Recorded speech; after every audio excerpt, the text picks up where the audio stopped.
Olá, gente, boa tarde, tudo bem? Vamos chegando, vamos entrando. Oi, Débora, tudo bem?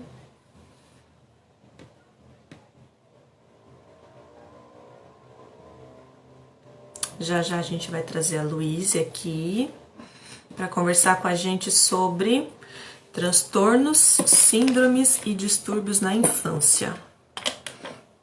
É um tema bem legal, bem interessante, que fala bastante sobre ah, algo que ainda traz bastante dúvidas sobre, né, sobre sobre o que a gente vê aí nas escolas, enfim, e tudo mais. Tudo bem? Tá ouvindo? Vocês não estão ouvindo, gente? Aí, peraí. É, ao vivo é assim. Ao vivo, a gente faz ao vivo.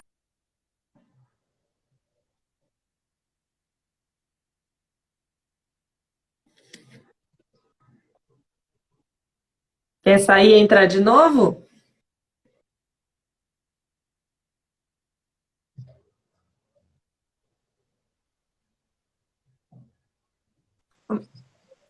Peraí, Não vou tá sair e dando. vou entrar de novo. Eu tô te ouvindo, Peraí, mas tá cortando.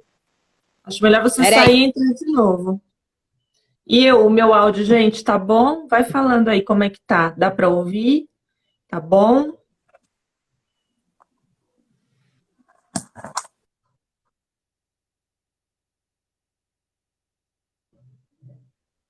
Tá dando pra me ouvir? Vão dizendo aí pra mim. Oi, Lidiane. Olha que chique a Lidiane Loyola aqui na minha live. Tá tudo bem? Então, dá pra ouvir, né? Tá ótimo, então tá bom. Que bom. E se qualquer interferência aí, vocês me falam, tá bom, gente? Porque às vezes pra gente tá normal. E daqui a pouco a gente começa a falar e a voz some, e aí a gente nem sabe o que que a voz sumiu. Então vocês vão sinalizando pra gente aqui no, aqui na live, tá? Vão dizendo aí se tá tudo ok, vão escrevendo. Se caso a voz sumir, se qualquer coisa, mas escreve lá, ó, sumiu. Aí eu pergunto, às vezes pode ser o problema da conexão da pessoa. Aí se mais pessoas estiver escrevendo aí que não tá legal, aí eu sei que o problema é na minha internet. Se por acaso, é, se por acaso for só de uma pessoa, aí entra e sai de novo, que geralmente volta, tá? Deixa eu ver se a Luísa chegou. Vamos lá. Olá, vamos chegando, pessoal. Olha, tem um SEI aqui, SEI Luzia Bezerra, São Sei. Paulo. Legal. Ai, meu Deus, o que acontece com essa câmera? Acabei de mudar. Aê! Tô vendo, tô vendo o Horácio ali no fundo. Eu vi o Horácio passando ali no fundo. Pois é, ele quis fazer participação especial hoje. Tá travando. Pois é, Peraí.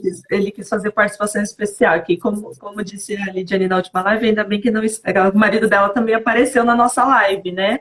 Ela falou assim, ainda bem que ele tava pelado.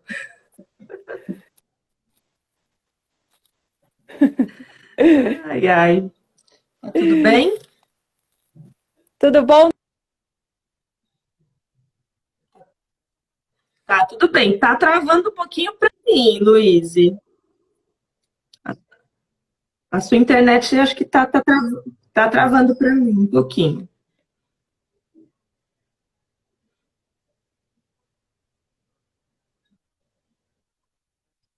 Tá um pouco.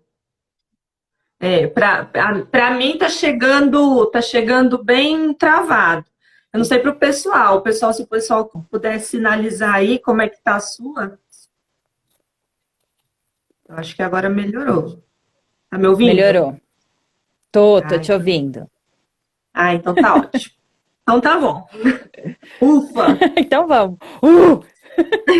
É, que você sabe, né? Você sabe como é que é essa coisa de internet, de live, né? Da gente quer concorrer ainda com esse povo aí, né? A gente quer concorrer com o Fábio Porchat, né? Quer concorrer O aí Cortella. com o Cortella, né? Com o Karnal. Aí fica difícil, né? Fica Mas vamos difícil. lá.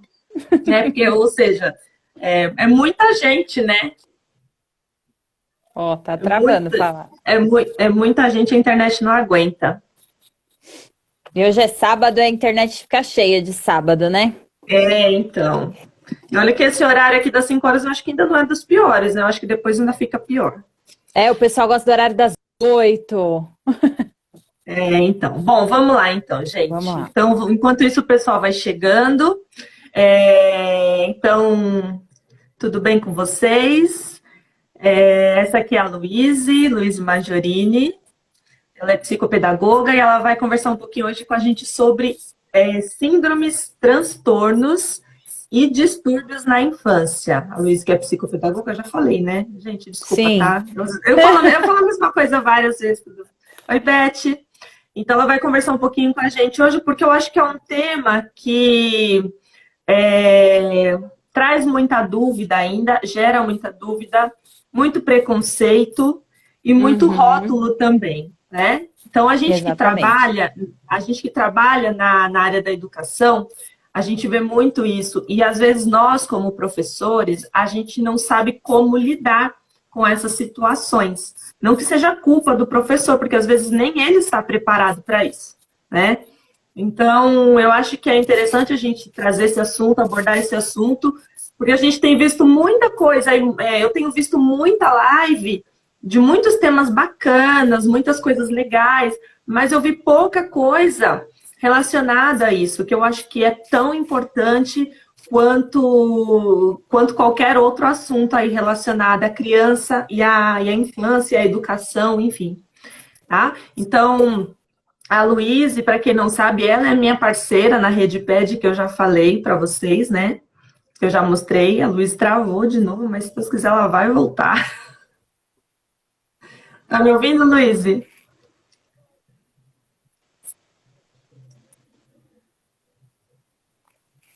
Ih, travou, Tati. Tá me ouvindo? Tô, agora eu tô te ouvindo.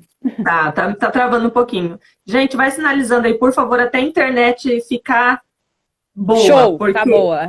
porque eu sei que às vezes ela demora um pouco para estabilizar. Então, esse começo Uhum. é importante vocês falar para a gente se tá ok, se não tá, se tá travando, se não tá, até a gente engatar aí e ir embora no assunto, tá? Então, voltando ao que eu estava falando, para quem não sabe, a Luísa, ela é minha parceira na Rede Ped, iniciamos esse projeto. Ê! Nós iniciamos esse projeto, é recente, né? E é um projeto que a gente está aí trabalhando com muito carinho para todo mundo. Quem ainda não segue, depois entra lá, é rede.ped com demudo. Eu sempre tô fazendo O posts, Merchan. enfim. O Merchan, exatamente, lá nos meus stories. Então, quem tiver curiosidade, depois entra lá para conhecer o nosso trabalho, tá bom? Não vou ficar falando muito aqui, porque o nosso assunto hoje é outro. Tá? Vou deixar a Luísa se apresentar. E aí depois a gente começa a nossa conversa, tá bom?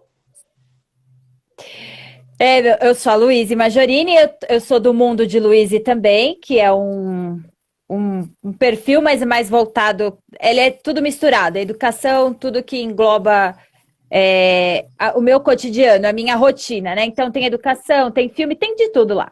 Mas o projeto com o RedPed é porque nós duas somos consultoras pedagógicas e a gente resolveu abrir um espaço para isso, né? Um espaço de aprendizagem, de formação de professores, um espaço de consultoria, um espaço de dicas para a gente no dia a dia da nossa rotina, que a gente sabe que é complicado. Além de psicopedagoga clínica, também atuo como psicopedagoga clínica, eu também sou pedagoga, trabalho com Fundamental 1, estou nessa loucura aí do ensino online todos os dias. Então, visando aí toda essa demanda que a gente precisa mesmo, esse apoio que a gente precisa, então nós duas pensamos em fazer a Rede Ped para compartilhar com todo mundo o nosso conhecimento. Isso aí. Então, a gente vai começar falando um pouquinho, Luíse. Eu até fiz umas anotações aqui, porque é um assunto que eu todo mundo tem a colinha, né? É um assunto que eu não domino muito. Deixa eu falar oi pra Karina, que ela tá aqui com a gente. Oi, Oi, Karina! Karina. Karina é o nosso terceiro eu. É, Eu, eu, verdade. nós somos id, É ego, o id, o superego. ego e o superego. É, eu ainda tô para descobrir quem é o id, quem é o ego e quem é o Vou superego, mandar um mas oi pro somos Caio aqui, nós que ele tá três. falando pra eu mandar um oi também. Tá bom. Oi, Kai, tudo bem? Então, eu queria começar, Luiz, falando um pouquinho. Na verdade, assim, não é um assunto que eu domino, né? E eu também, como professora, também tenho muita dificuldade nesse assunto. Eu que trabalho com educação infantil, para mim, eu sei que é difícil. É difícil a gente observar algumas coisas na criança quando ela é muito pequena, né? Então, eu que trabalho com educação infantil, eu sinto essa dificuldade. Eu sei que nem tudo a gente consegue observar, dependendo da idade, né? Então, eu queria que a gente começasse primeiro trazendo essa diferença. Qual é a diferença entre cada uma delas? Entre síndrome, transtorno e distúrbio. Eu queria que você dissesse para a gente, assim, até para mim, né? Que eu também me confundo um pouco. Qual é a diferença entre elas? A diferença, vou começar pela síndrome, que ela é mais fácil de entender, porque a síndrome, ela é uma condição clínica, na verdade, né? Caracterizada por uma reunião de sintomas. Então, vou dar um exemplo. A síndrome de Down, que é uma síndrome que a gente tem mais comum da gente ver.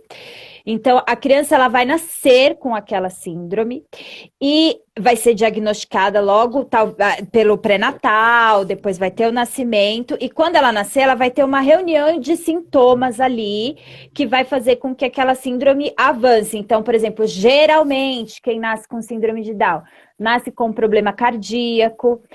Crianças com síndrome de Down, elas não têm saciedade, então elas comem sem parar, então aí gera um distúrbio alimentar, que aí vai gerando outras doenças.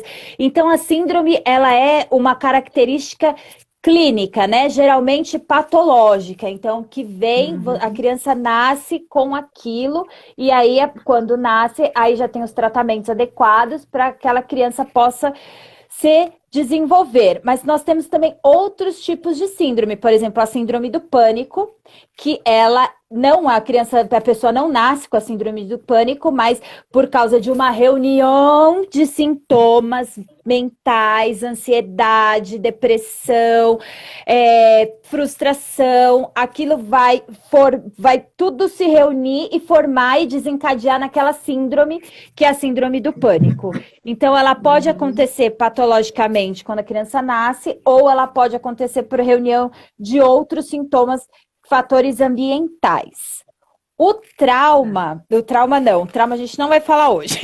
O transtorno. Se der tempo, a gente fala. Por que não? O transtorno, ele é uma perturbação da nossa ordem. Geralmente acontece aqui na parte frontal do cérebro.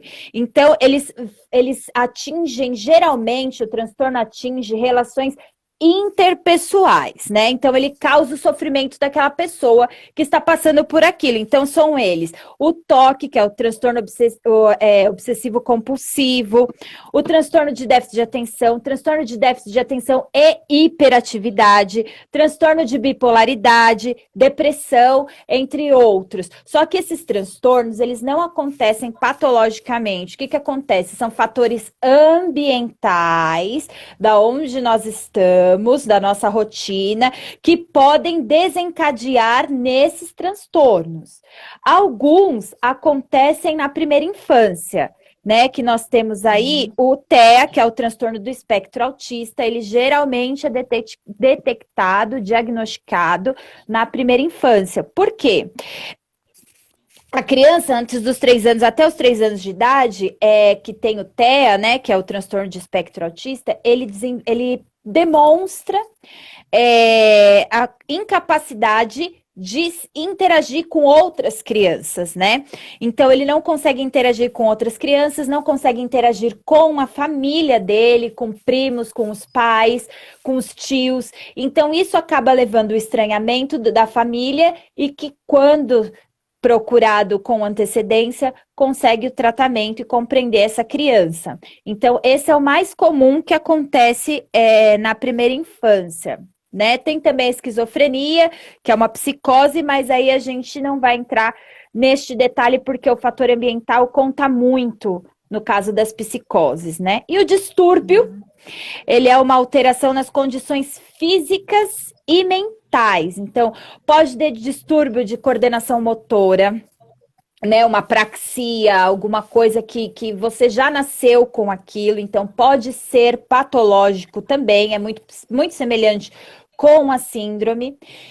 E só que aí você vai ter um distúrbio ali específico. A síndrome é a reunião de sintomas e o distúrbio ele vai ser ali um específico. Claro que ele pode desencadear outros distúrbios ali, né? Mas ele geralmente ele é mais específico e ele afeta o desenvolvimento neurológico geralmente, tá? Então ele é o hábito alimentar, interação social, anormalidades físicas também são caracterizadas como distúrbio.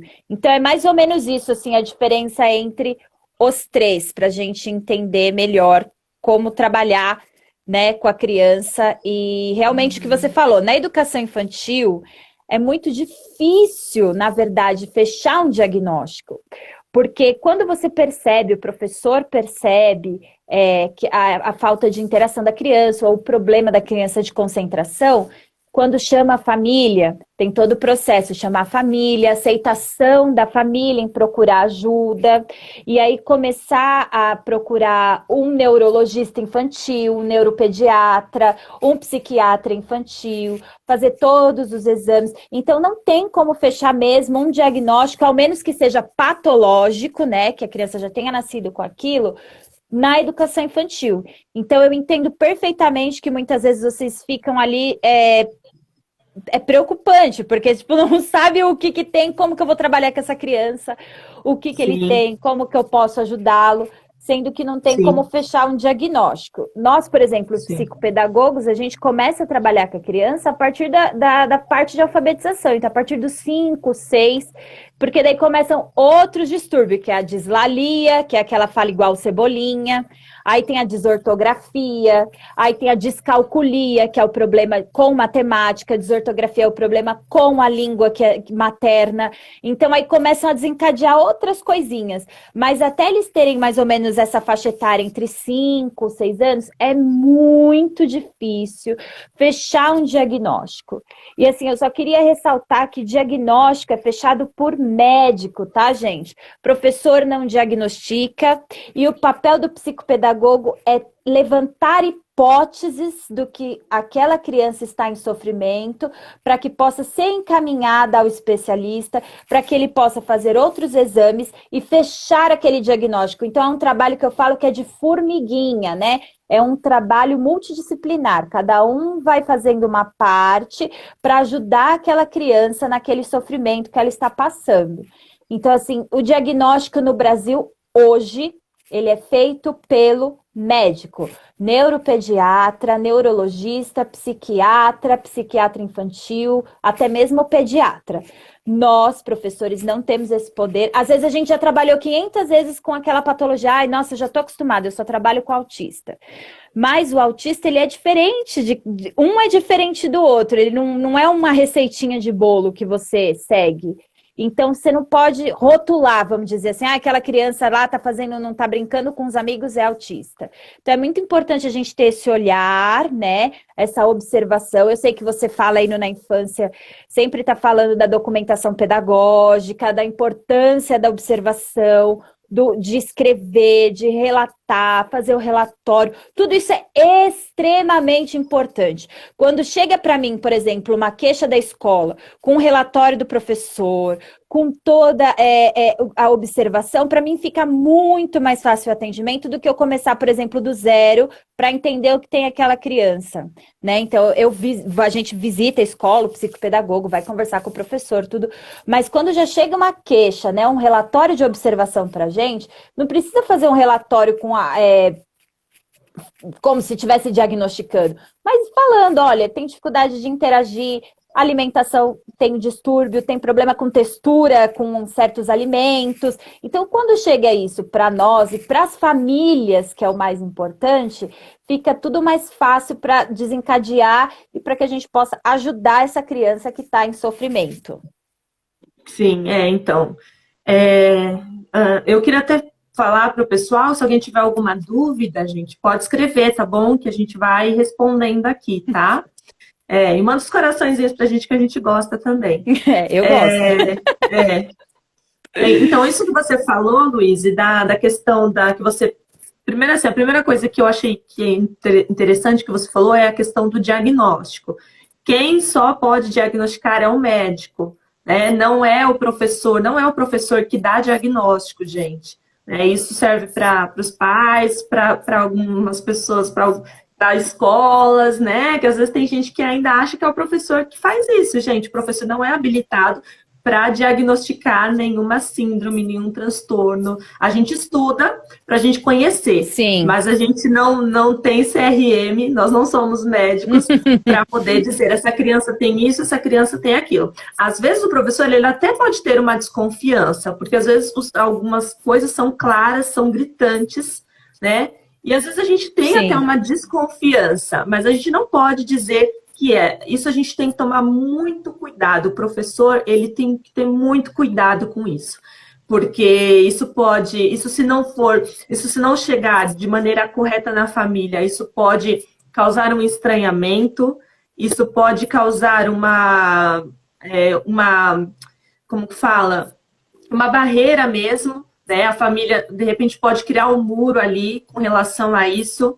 Pode até querer tirar essa criança da escola por conta disso. Sim. Então, eu acho que a maneira como você traz isso para a família, isso tem que ser de forma muito cuidadosa. Se o professor ele observar que a criança tem alguma coisa ali de diferente, alguma coisa que precisa ser investigada, esse contato com a família, a primeira coisa, ele tem que ser de forma cuidadosa e esse contato tem que ser fundamental porque quanto mais cedo isso for levado a um médico, a algum profissional da área, mais cedo vai ser feita a intervenção com a criança. Seja de fono, seja de psicólogo, seja de pediatra, de psiquiatra, né?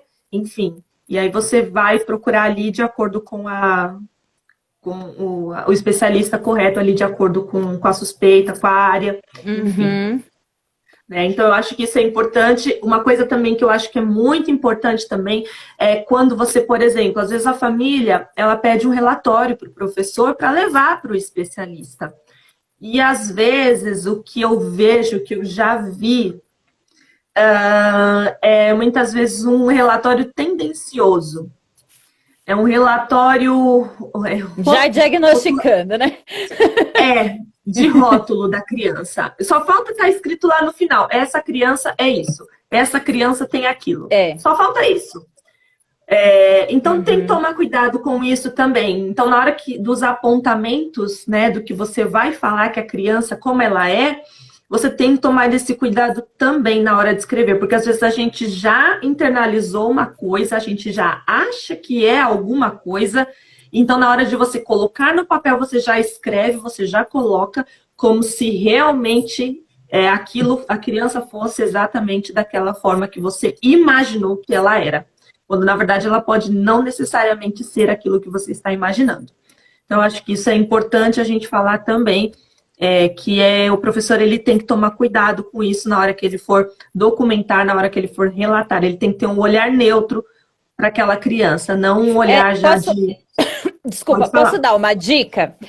Quando você for fazer um relatório de um aluno, você tenta pensar assim, eu quero levantar hipóteses disso. Você vai só levantar hipóteses. Então você vai escrever lá. Você vai pensar, comportamento com as outras crianças, relações interpessoais. Então, você vai ver, ele tem dificuldade de conversar, não fala, não se expressa através da fala, tem dificuldade de dividir o brinquedo, então tô focando mais na educação infantil. Tem dificuldade de dividir os brinquedos, não fala, não consegue se expressar, é agressivo. Então, você vai colocar aquilo que você vê na rotina, você vai levantar hipóteses daquilo que você vê na rotina. Não, por exemplo, colocar assim, faz flaps de mão, não interage, não fala, não sei o que, tipo, diagnosticando que já tem um autismo, por exemplo, né? E o médico vai chegar e falar assim, mas como assim? Se a gente nem fez os testes, nem os exames necessários, como que já tá falando que tem? E às vezes não é nada daquilo. Então, a dica é colocar a rotina da criança. Sim, ou então também, como você falou, às vezes se você tiver sorte de pegar um médico legal, um médico bom, ele vai investigar. Agora, se você pegar um médico que simplesmente vai ler o relatório e a partir do relatório do professor ele vai dar o diagnóstico, então a professora disse que, bom, por tudo que eu tô vendo aqui, então a criança é autista. Pronto. Porque a gente sabe que isso acontece, né? Sim. Infelizmente, às vezes, rotulou. Às vezes a gente sabe que acontece. Então, se você der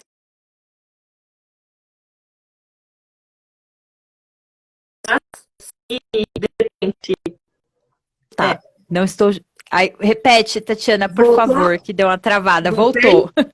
Então, voltando aqui, eu falei, se você der sorte de pegar um bom profissional também, né, gente? Porque a gente sabe que em toda profissão tem os bons, né? E tem aqueles que não dão tanta atenção quanto a gente gostaria.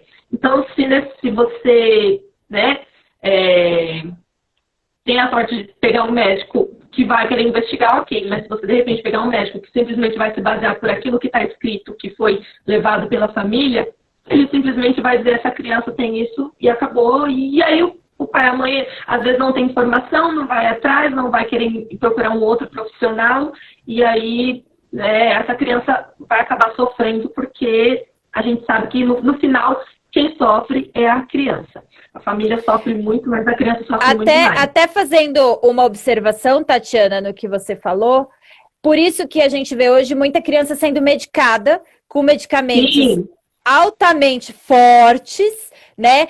Nossa, meu filho não para quieto, a escola falou que ele não para quieto lá. É hiperatividade, então vamos dar uma Ritalina que ele vai acalmar. E isso acaba tendo um diagnóstico errado ou uma medicação sendo inserida para uma criança muito nova. Isso atrapalha muito o desenvolvimento cognitivo deles.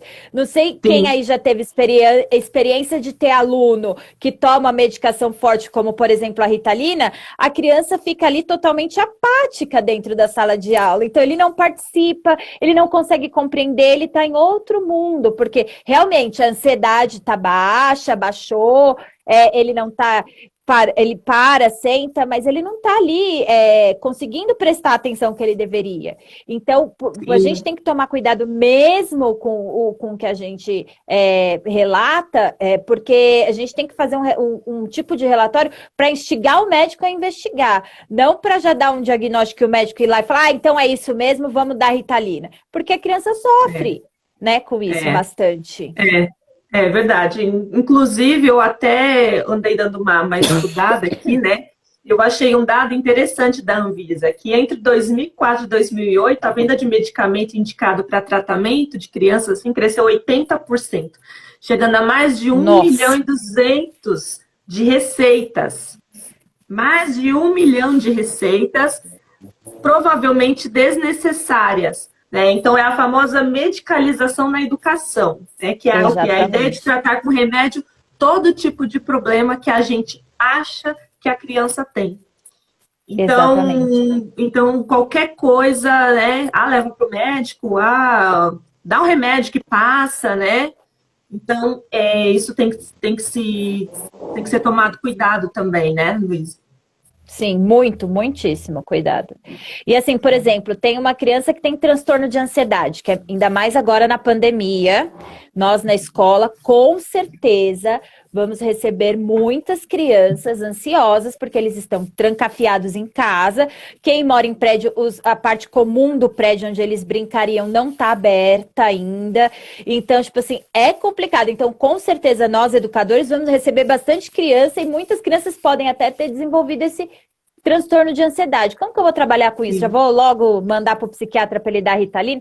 Não, eu vou trabalhar atividades com relaxamento, vou tentar trazer essa criança, ó, vamos relaxar, vamos fazer pintura, vamos trabalhar com artes, vamos fazer com que a criança ela ponha o foco da ansiedade dela em coisas que a façam relaxar.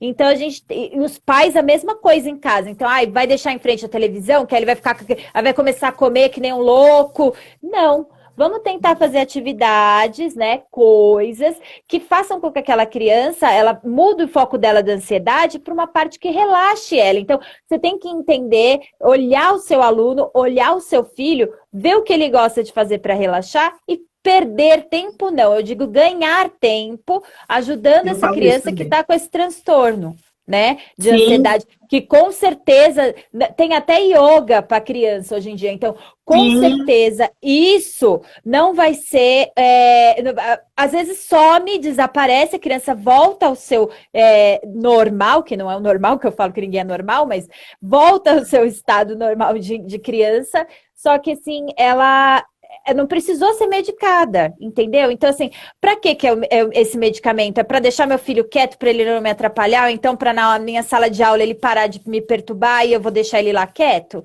A gente tem que pensar nisso, né? Medicação nunca é boa para o nosso organismo. Ainda mais essas medicações fortes que mexem com o cérebro, um monte de outras coisas. Então, a gente tem realmente... Eu acho que a medicação, ela é necessária quando...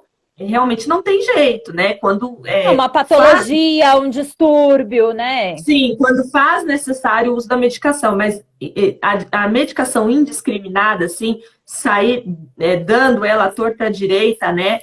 Como você disse, simplesmente para a criança ficar ali quietinha no cantinho, eu acho que isso não é bom, até porque essas crianças elas estão sendo medicadas muito cedo, né? Tem crianças aí novíssimas, já com medicações fortes, né? Então, eu acho que isso tem que ser olhado, tem que ser tomado cuidado também. Por isso que a gente fala, investigar, observar, olhar, levar um profissional que realmente vai ver a necessidade ou não. E se a criança tiver que tomar também o remédio, esse é um outro ponto também. Alguns pais, algumas famílias têm preconceito com isso, né? De falar assim, mas meu filho não é louco. Mas para que dar remédio? Então, às vezes a criança realmente precisa da medicação e a família às vezes também não oferece essa oportunidade para a criança ser medicada e aí acaba gerando um problema atrás de outro problema. Então, esse olhar também tem que ser visto. Então, por isso que eu acho que é uma corda bamba, assim, sabe? Esse assunto. Exatamente. Se é um transtorno, o transtorno é diferente do distúrbio da síndrome. Ele, se tratado adequadamente, ele é curado, vamos dizer assim, né? Se tratado adequadamente, a gente consegue fazer com psicoterapia, com psicopedagogia, consegue minimizar, né? Minimizar aquela situação de sofrimento. Então, se por um acaso o médico receitou, ele vai te falar, olha, seu filho vai ter que tomar essa medicação por 1 ano, por exemplo, e aí depois a gente tira e vamos ver como que vai ser. Ou então começa por dosagens menores e vai aumentando. Então, por isso que é importante procurar um médico. Agora, investigar, gente, é tudo mesmo. Eu sei que tem muitas famílias que não têm condições, né? Procuram os CAPs. Os CAPs são muito bons, tem profissionais excelentes nos CAPs, tá? Então, assim, procurem mesmo. O importante é você investigar aquilo, não ir recebendo um primeiro diagnóstico como sendo o único, né? É sempre bom ter vários diagnósticos de uma equipe multidisciplinar para você saber. Claro, se você vê que o problema do seu filho é fonoaudiológico e a escola já apontou que é um problema fonoaudiológico, então você já vai procurar a fonoaudióloga e com certeza ele vai parar, vai conseguir superar esse sofrimento dele. Agora, se você vê que é algo um pouquinho mais delicado, mais complicado, é sempre bom ter uma segunda opinião. Sim, com certeza. Oi, Vanessa, deixa eu mandar um oi para Vanessa aqui. É, isso que você falou é importante mesmo, é interessante, porque a gente tem que tomar esse cuidado. Por isso que eu disse que é um assunto que a gente anda na corda bamba, né? Porque a gente tem que ter o equilíbrio para a gente poder saber dosar, né? Dosar no sentido de saber a maneira como a gente tratar esse assunto. Como eu falei, nós como professores, mas também como pais, porque eu sou professora, mas eu também sou mãe, né? E às vezes a gente esbarra também em algumas coisas. Meu filho, ele também faz acompanhamento com fonoaudiólogo, porque ele também, a gente observou também que ele teve esse atraso na fala e que a gente sabe que ainda precisa ter avanço. Infelizmente, com a pandemia, tá tudo mais difícil, mas ele continua fazendo esse acompanhamento pela internet. O que eu acho que é importante é não abandonar o tratamento. Sim. Né? Porque existem muitas crianças que infelizmente, as famílias acabam deixando, né, de lado, achando que não precisa mais. E que, na Ou verdade, então quem vê vai melhoria e para, né? na verdade, quem vai dizer que precisa parar ou não é o profissional, é o médico, é o fonoaudiólogo, é o psicólogo, é a pessoa que está acompanhando ali, né? Mas eu te garanto que não é para um mês e daqui a pouco já está tudo certo, não. Esse acompanhamento ele dura anos. E é como a Luísa falou, são acompanhamentos caros, que a gente sabe que nem muitas vezes, às vezes nem todo mundo tem convênio médico, que a gente sabe que também que os convênios também tem muito que melhorar nesse sentido, né? Porque eu acho que meia hora de sessão, eu acho que meia hora de sessão de fonoaudiologia, eu acho que não serve quase de nada, porque quando está começando a fazer, tem que parar, né? É um tempo muito pequeno para você, né, para o profissional conhecer e trabalhar com a criança, mas assim, existem profissionais que conseguem, felizmente, na verdade, tirar assim, água de pedra mesmo, fazer um trabalho excelente no tempo ali mínimo que tem. Então, isso tem que ser valorizado, tem que ser falado também. Então, eu acho que é importante a gente falar dessa questão de não abandonar. Se a criança ela faz um acompanhamento, é não abandonar o acompanhamento e o tratamento. Tá bom? Outra coisa que eu queria falar com você, Luiz, e você já até citou aí, em relação até à quarentena, à pandemia, é a depressão. A depressão infantil é uma coisa que também tem sido muito crescente e tem cada vez mais, também a gente tem visto muito isso nas escolas, né? Enfim, então... e uma coisa também que eu li que é muito interessante em relação à depressão é que depressão, gente, ela tem pouco a ver com tristeza, tá? Então, às vezes a gente acha que a criança... Vai ficar chorando ali o dia todo. Exato, né? Ou quando às vezes até a gente vê alguma coisa assim relacionada à depressão e aí as pessoas geralmente comentam, nossa, mas fulano nem parecia que tinha depressão, ele estava tão bem, ele estava tão ativo, ele estava, sei lá, ontem mesmo eu falei com ele, né? Por quê? Porque não necessariamente ela está ligada com tristeza, né? Então, uma coisa também que é importante, né? É assim, que a gente, como a Luiz falou, a gente vai receber muitas crianças com algumas características assim no retorno, porque essas crianças elas estão trancadas, elas estão trancadas dentro de casa, ainda as que têm um quintal ainda tem um privilégio, né? Ter uns primos para brincar, que bom, mas as crianças que não têm, por exemplo, na minha casa aqui eu moro em apartamento, a área comum está fechada, meu filho é filho único, então assim, pensa numa criança de 3 anos que está ali com o pique total, né? Imagina a energia lá em cima. A energia lá em cima e a da mãe lá embaixo. Então, você pensa numa criança numa idade dessa, ou até um pouquinho maior, como eles não estão. Saudade dos amigos, saudade da professora, da escola mesmo em si. Né? Então, eu queria até que você comentasse um pouquinho sobre essa coisa da depressão, quais alguns sintomas que a gente pode detectar, que a gente pode observar na criança, né? Então, eu queria que você falasse um pouquinho sobre isso também, que é um assunto que é bem comum, né? A depressão infantil, na verdade, não foi há muito tempo descoberta. Foi alguns estudos, não faz mais que 10 anos, que detectaram que existia, sim, a depressão na infância, né? Então, a Uhum. depressão é exatamente o que você falou. Muita gente associa a depressão à tristeza. Sim, há casos que realmente vem de uma tristeza profunda, uma Sim, angústia, que você não consegue externalizar aquilo, você precisa de terapia para conseguir tirar aquilo de você. Mas, assim, geralmente, por exemplo, você vê, assim, vou citar um caso famoso, aquele cara lá que era daquela banda Blink-182. Nossa, ontem ele estava com os filhos, de manhã ele se enforcou. Ele tinha um quadro de depressão, ele fazia um tratamento e ele estava sorrindo com os filhos ontem. Mas não significa que ele estava sorrindo verdadeiramente, que era o sentimento que ele tinha ali, né? Então, a sim. depressão, você não consegue olhar para o rosto de uma pessoa e falar, ah, tem depressão, porque às vezes não está transparecido, às vezes está, às vezes não está. Então, assim, como que eu vou identificar isso numa criança? Numa criança, eu acho ainda mais fácil. Por quê? Você vai identificar a falta de vontade é uma das coisas, os sintomas maiores na depressão. Falta de vontade.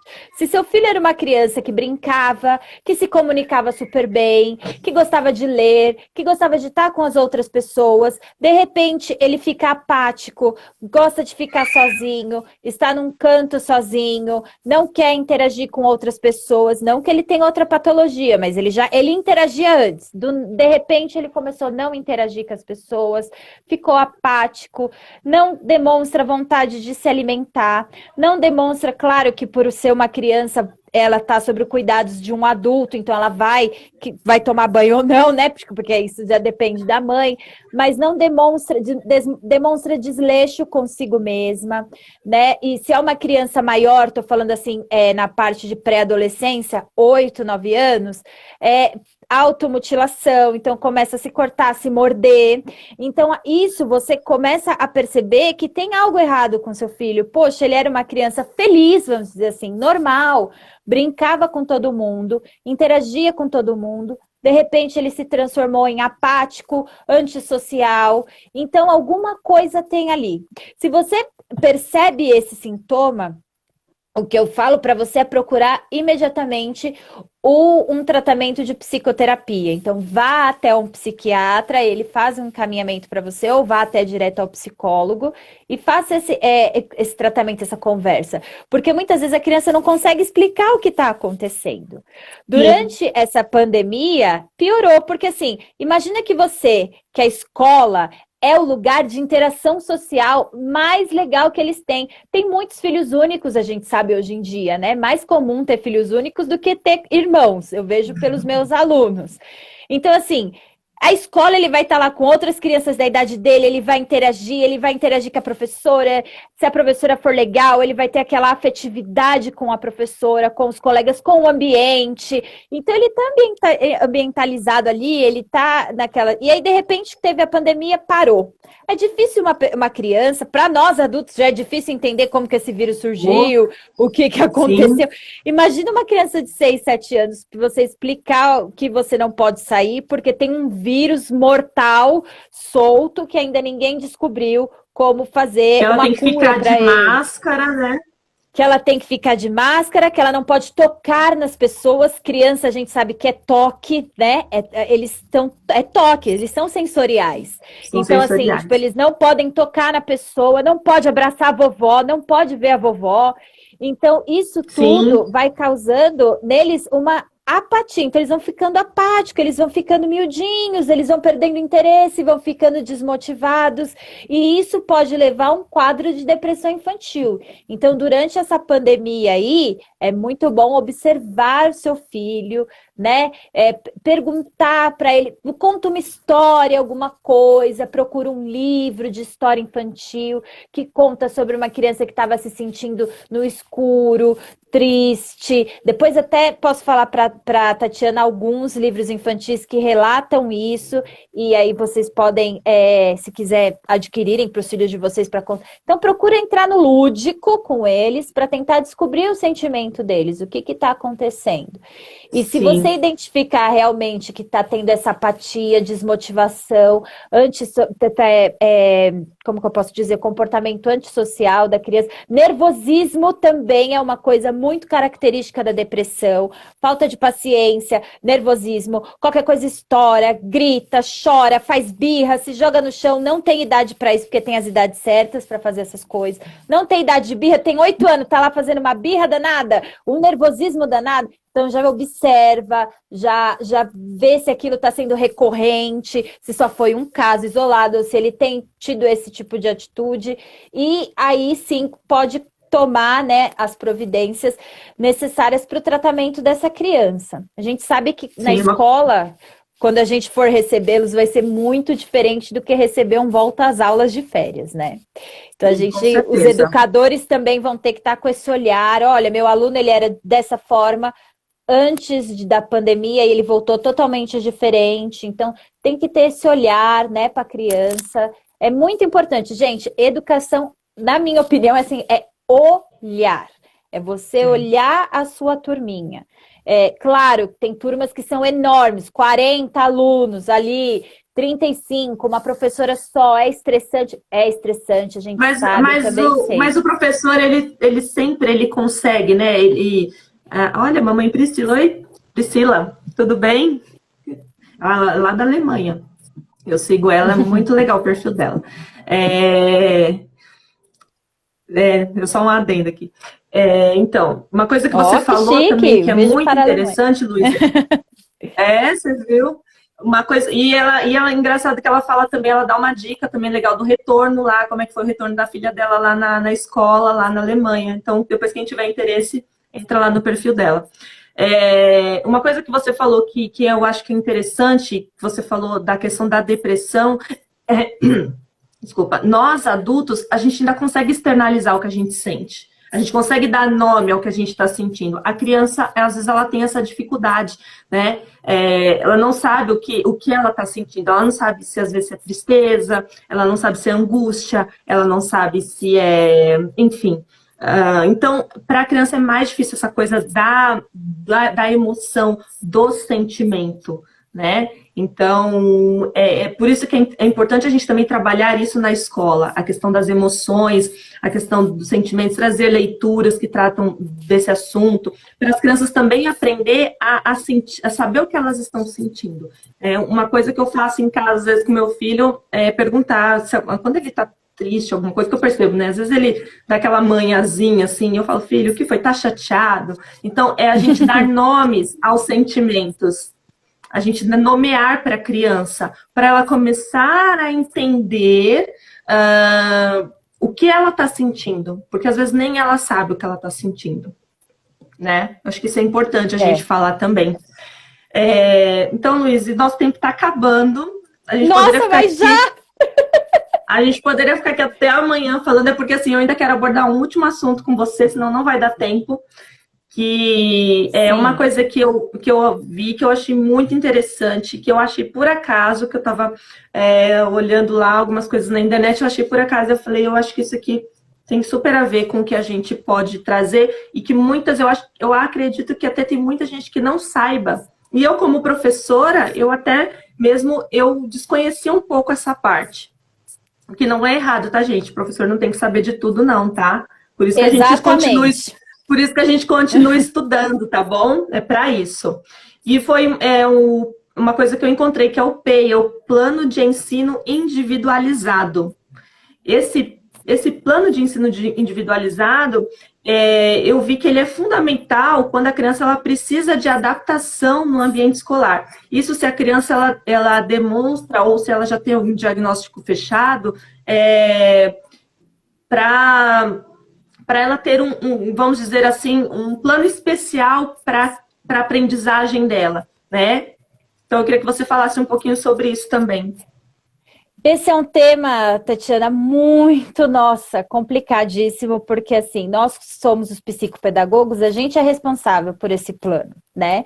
Então, quando a gente está em atendimento de uma criança e a gente descobre, então geralmente a gente vai até a escola explicar qual foi o diagnóstico daquela criança, o relatório final, então a gente conversa com o professor daquela criança, com o coordenador, com o diretor, com quem nos for atender. Então, por exemplo, eu peguei um diagnóstico e descobri que a criança tem dislexia, que é um distúrbio, né? É no cérebro, então acontece a inversão no cérebro. Então, como que eu vou trabalhar? É o resto da vida que ele vai ter isso, né? Então, eu detectei agora com 6 anos, então como que eu vou fazer? Então, eu vou lá e apresento o plano para a escola. Então, essa criança, a gente sugere, né? A gente não vai impondo, obviamente, porque cada escola, cada instituição tem a sua estrutura e seu método de ensino. Mas a gente vai Sim. sugerir. Então, você vai chegar lá na escola, você vai falar, olha, essa criança ela precisa que as letras sejam em tamanho tal, em fonte tal, o material dela, né, os livros, as apostilas. Não é necessário eu focar, por exemplo, déficit de atenção. Criança de déficit de atenção, ela tem 4, 5 minutos no máximo de atenção. Então, tipo, eu não vou querer contar ali a história da Bastilha para ela, que ela não vai entender. Então, eu vou ter que pegar um ponto, um foco ali e falar, olha, resumir o máximo o educador e falar, olha, é isso. Ou então, mandar um vídeo para casa no YouTube, alguma coisa rápida, com que aquela criança consiga entender aquele conteúdo que para os outros vai entender de uma forma diferente. Então, eu vou ter que diferenciar aquele conteúdo para atender aquela criança. Então, a gente sente, eu já senti várias vezes muita resistência da escola de chegar e falar, olha, não, mas eu não vou adaptar a prova. Então, assim, tem criança que realmente é necessário adaptar a prova, é necessário adaptar a prova para uma criança com dislexia. Se eu colocar um D e um B do lado, ele não vai conseguir ler, né? Numa letra, numa fonte diferenciada. Então, ele vai ter a Sim. dificuldade. Então, por que não eu ler a prova para aquele aluno? Entendeu? Então, assim, muitas escolas a gente encontra essa resistência. Outras são bem abertas e dispostas a receber o material, porque geralmente quem faz essa adaptação e essa adequação é o psicopedagogo. Então, ele vai olhar, porque a gente tem o contato com o material do aluno que a gente está atendendo, então você vai olhar aquele material e dentro daquele material e dentro daquele distúrbio ou transtorno que a criança tiver, você vai adaptar e sugerir para a escola que seja daquela forma. Então, você vai com o relatório e com as sugestões. Olha, a criança está vendo multiplicação e, por exemplo, criança com dislexia tem muita dificuldade de entender a parte de conta com reserva, que sobe, que desce, porque no cérebro dele inverte. Então, como que eu vou entender que o 1 foi lá para cima e virou 10? Entendeu? Então, é muito difícil. Então, você tem que trabalhar com materiais concretos para ensinar aquele conteúdo. Quando ela entender no concreto, depois ela pode até ir para o papel, né? E então você tem que fazer você tem que sugerir essas atividades. Então, a função do psicopedagogo é chegar lá e falar: olha, eu preciso que vocês, para atender essa criança que tem esse diagnóstico tal, eu preciso que o material seja adaptado de tal forma, que a prova seja adaptada de tal forma. Tem escolas que levantam a bandeira que falam: eu não vou adaptar prova nenhuma, porque ele não é especial, já ouvi isso, ele não é mais especial que os outros, ele tem que entender da mesma forma. Ele vai entender da mesma forma, só que ele não vai conseguir realizar, desculpa, aquele conteúdo da mesma forma que os outros. Sim, Entendeu? sim. Então, é um olhar diferenciado. Às vezes o professor também não criticando, porque eu também sou professora. Mas, ai meu Deus Sim. do céu, e agora? Como que eu vou enfiar isso dentro do meu conteúdo já? Gente do céu, eu tenho que terminar a apostila do objetivo, que já vai começar do segundo semestre. Como que eu vou colocar isso no conteúdo pro fulaninho? Entendeu? Eu entendo a parte do sofrimento do professor também. Sim. Oi, a gente sofre muito, viu? Por isso que a função do psicopedagogo ajudar nesse fazer essa adaptação dos materiais e também ajudar o Sim. professor. Por isso que o que você falou no Sim. começo da live, não é um tratamento, eu já vi psicopedagogo dar diagnóstico, relatório, né, que a gente faz relatório de observação, em 3 sessões. não sei como, gostaria de entender como a pessoa faz isso, porque eu não consigo. Eu tenho que ter no mínimo 10, conversar com a equipe da escola, conversar com a família.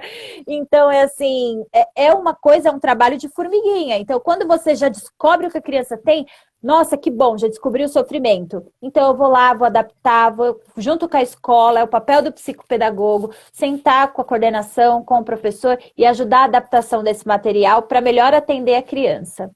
Sim, e Então, pensando que e só pensando, só ressaltando que esse material, gente, ele não é focado na dificuldade que a criança tem, mas na potencialidade que ela tem. Porque todos nós, independentes de síndrome, de transtornos, de qualquer coisa, todos nós temos potencialidades.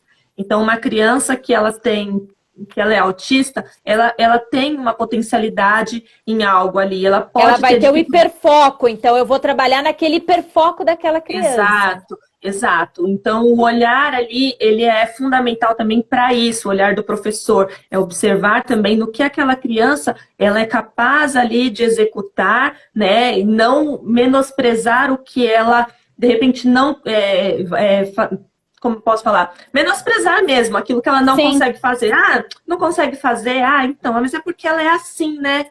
Eu já é, ouvi isso. Infelizmente, eu já ouvi isso de professores, tá? De falar assim, ah, mas fulano tem probleminha. Então, ele não faz isso porque ele é assim, né? Então, isso uhum, machuca demais, sabe? Imagina uma mãe escutando isso. Então, a gente sim. tem que tomar muito cuidado com a E, maneira na como a gente verdade, fala. essa adaptação de material, né, para explorar a parte que a criança, né, as competências dela, ela vai Aham. fazer que a criança seja inclusa na sala. Isso é inclusão Isso verdadeira é na inclusão, sala de aula. isso. É É, verdade, não, ele tem né? probleminha, então deixa ele fazer um desenho aí. Não, não é assim, né? A gente tem que explorar a competência daquela criança, aquilo que ele é bom, fazer com que a autoestima dela fique boa naquilo. Eu sou bom nisso, e aí você vai explorar aquilo com a criança. Isso é incluir. Né? Agora, se eu der um desenho para ele enquanto os outros estão fazendo um texto do Peter Pan, eu estou excluindo ele. Por que, que o pessoal consegue copiar e por que, que eu tenho que fazer um desenho qualquer aqui? Entendeu? Então a gente tem que ter essa visão quando a gente É recebe verdade. uma criança com dificuldade dentro da nossa sala de aula. E a gente entende também, né, gente? Eu entendo, eu sou Sim, professora, eu eu sou também. professora eu sou professora da rede pública, então não são 15 crianças numa sala, são 35 crianças numa sala, né? No estado são 40, enfim. Então eu sei da dificuldade porque eu sou da área, eu sou professora, eu sei que não é fácil a gente adaptar e a gente trabalhar, mas eu acho que a gente está difícil, pede ajuda para o coordenador, pede ajuda para o colega, mas de alguma forma essa criança ela tem que estar inserida ali junto com as outras e ela tem que ali trabalhar como as outras. Então, esse PEI ele é importante por isso. Ele tem que ser, ele é uma exigência da família, a família pode exigir isso, É e ele é um lei isso. direito, e É um é um direito. direito da criança. Tá? Então, Uhum. se a escola falar que não vai fazer, é direito da criança. E se a escola ainda assim dizer que não vai fazer, então eu acho que é hora de você, de repente, procurar outra escola para o seu filho. Né? Concordo plenamente. Talvez aquela não seja melhor ali para o seu filho estar. Tá bom, gente? Luiz, eu quero te agradecer demais. Ai, Foi muito obrigada, boa, adorei. foi muito boa a nossa conversa. Gostei bastante. Eu espero que as pessoas tenham gostado também. Depois, se alguém tiver alguma dúvida, pode mandar para a gente por direct. Eu vi que o pessoal interagiu mais assim, não fazendo perguntas, mas concordando com o que a gente está falando, fazendo Sim. apontamentos. Eu acho isso bacana também. Então, se alguém de repente tiver alguma dúvida, alguma coisa, quiser de repente saber mais sobre o trabalho da Luísa como psicopedagoga, também pode mandar um direct para ela, ou se quiser mandar para mim, eu repasso para ela também, não tem problema. Depois eu vou pedir até para a Luísa depois separar alguns materiais, né, alguns livros, algumas coisas que de repente ela pode servir de indicação. Eu coloco nos stories também, para a gente poder, né, às vezes o pai ou o professor tá até com um aluno assim, de repente, para trabalhar na pandemia. Então, pode ser um caminho ali para ele, tá bom, Luiz? Eu vou deixar você se despedir.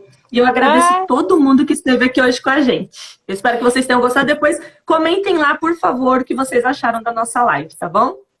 também quero te agradecer muito, Tatiana, pela oportunidade de vir conversar aqui no Na Infância. Eu acho esse perfil maravilhoso, porque é um perfil muito prático, ele é bom para professor, ele é bom para os pais, para as mães, para as famílias, e é um conteúdo que traz para a gente sempre uma novidade, uma coisa que faz parte do nosso dia a dia. Então, eu fiquei muito honrada de poder participar dessa live com você. Espero ter ajudado o pessoal aí. Eu sei que não tiveram muitas dúvidas, mas ter ajudado o pessoal a entender melhor, né? A compreender melhor, se preparar melhor para essa volta às aulas, né? Que a gente vai enfrentar. Bastante novidades aí pela frente, e sempre manter o nosso olhar para o nosso aluno. Independente se a gente tem 30, 50, 2, a gente tem que ter um olhar para o nosso aluno. É difícil, a rotina é cansativa, também o trabalho no Fundamental 1, tem que cumprir meta, é livro, é prova, e assim, e meio de tudo isso a nossa função como educador é olhar a criança, né? É não deixar com que ela fique em sofrimento. É isso Então, aí. é nossa vida. Obrigada, Obrigada, viu, Tatiana. gente? Gostei muito. Obrigada, Obrigada. pessoal, por ter assistido. Beijo. Beijo a todo Beijo para mundo. todo Tchau, tchau. mundo.